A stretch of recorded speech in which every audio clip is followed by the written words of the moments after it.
13 minute में PM Modi के बड़े ऐलान।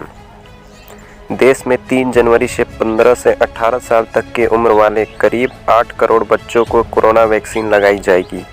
इसके अलावा 10 जनवरी से हेल्थ वर्कर्स समेत करीब 3 करोड़ फ्रंटलाइन वर्कर्स को प्रिकॉशन डोज, कोरोना संक्रमित होने की सबसे ज़्यादा संभावना वाले को दी जाने वाली बूस्टर डोज दी जाएगी। प्रधानमंत्री नरेंद्र मोदी ने शनिवार को 13 मिनट 46 सेकंड के संबोधन में इस बात की घोषणा की। पीएम मोदी ने कहा, 60 प्लस उम्र वाले को मॉर्बिडिटी, गंभीर बीमारी से पीड़ित वाले नागरिकों को भी उनके डॉक्टर की सलाह पर वैक्सीन की प्रिकॉशन डोज का विकल्प दिया जाएगा। इसकी भी शुरुआत 10 जनवरी से ही की जाएगी। प्रधानमंत्री ने देर शाम 9:46 पर अपना संबोधन शुरू किया और करीब 10 बजे ख़त्म किया। साथ ही पीएम मोदी ने ये भी कहा कि जल्द ही देश में नेजल वैक्सीन और दुनिया की पहली डीएनए वैक्सीन लगाना भी शुरू कर दिया जाएगा। हालांकि पीएम मोदी ने एक बार फिर देशवासियों से कोरोना महामारी से बचाव के सभी उपायों का पालन करने की भी अपील की। उन्होंने कहा कि महामारी को हराने के लिए मास्क पहनने जैसे उपायों को अपनाए रखना जरूरी है।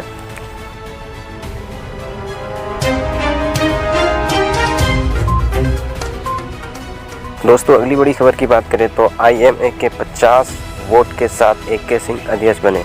दोस्तों, झारखंड राज्य Indian medical association IMA Jharkhand के सत्र 2021 से 23 के चुनाव परिणाम की घोषणा शनिवार को हुई। इसमें सर्वाधिक 50% मत के साथ डॉक्टर AK सिंह अध्यक्ष और 29 वोट के साथ जीत दर्ज कर डॉक्टर प्रदीप कुमार सिंह सचिव चुने गए हैं। दोनों लगातार दूसरी बार इस पद पर चुने गए हैं। 19 दिसंबर को 4 पदों के लिए मतदान हुआ था। इसमें राज्य भर के 186 सदस्यों ने हिस्सा लिया था।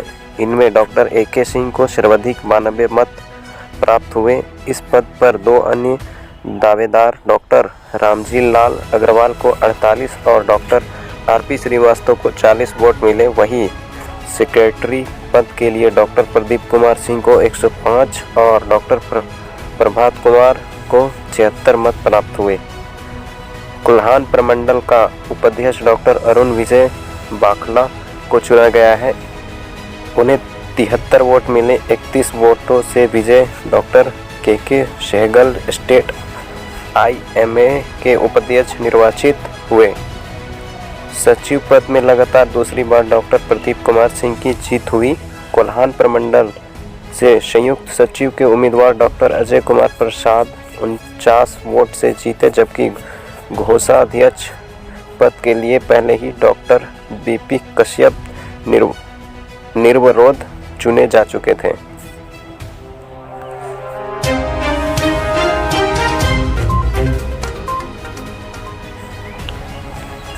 मुंबई में नए साल के जश्न पर रोक।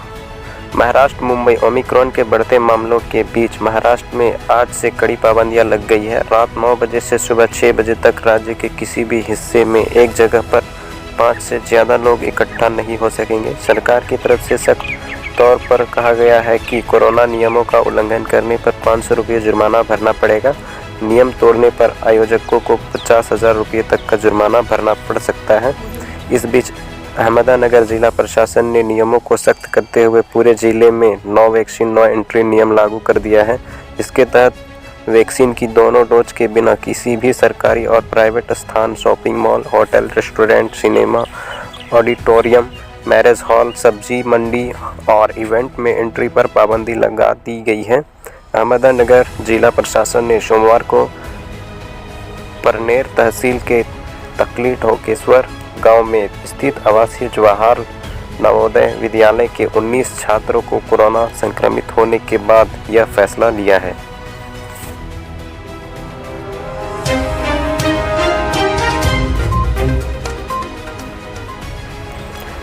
छत्तीसगढ़ में 5वीं से 12वीं पास के लिए नौकरी का मौका। छत्तीसगढ़ के 5वीं से 12वीं पास बेरोजगार युवाओं के लिए नौकरी का मौका है। इसके लिए कोरिया जिले में MP के पीतमपुर स्थित धागा फैक्ट्री में मेसर्स प्रतिभा कॉन्ट्रैक्ट्स लिमिटेड की ओर से प्लेसमेंट कैंप का आयोजन किया जा रहा है। यह कैंप जिले की अलग अलग ITI कैंप्स में 27 से 31 दिसंबर तक लगाया जाएगा। प्लेसमेंट कैंप में ट्रेनी पदों के लिए भर्तियां होगी। जिला रोजगार अधिकारी ने बताया कि 27 दिसंबर को चिरमिरी, 28 दिसंबर को बेंगुटपुर, 29 दिसंबर को कटगोड़ी, 30 दिसंबर को मनेंद्रगढ़ और 31 दिसंबर को जनकपुर स्थित ITI परिसर में प्लेसमेंट कैंप का आयोजन किया जाएगा। इसमें आवेदन की आयु 18 से 35 वर्ष निर्धारित की गई है। 250 पदों पर भर्तियां की जाएगी। इस संबंध में सभी शर्तें कंपनी की ओर से तय की गई हैं।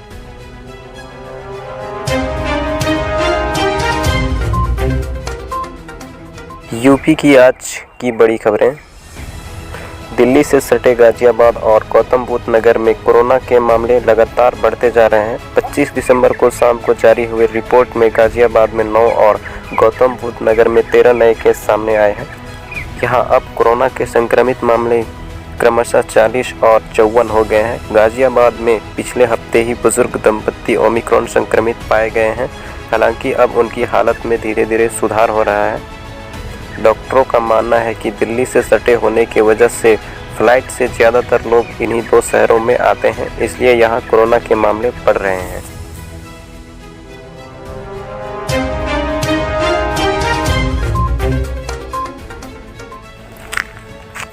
बिहार में नहीं लगेगा नाइट कर्फ्यू।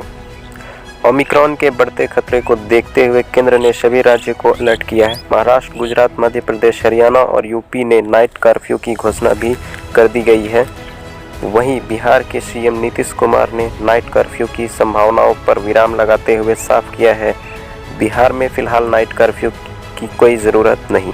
मुख्यमंत्री ने कहा कि बिहार की स्थिति सभी राज्यों से बेहतर है, यहाँ नाइट कर्फ्यू लगाने की ज़रूरत नहीं है।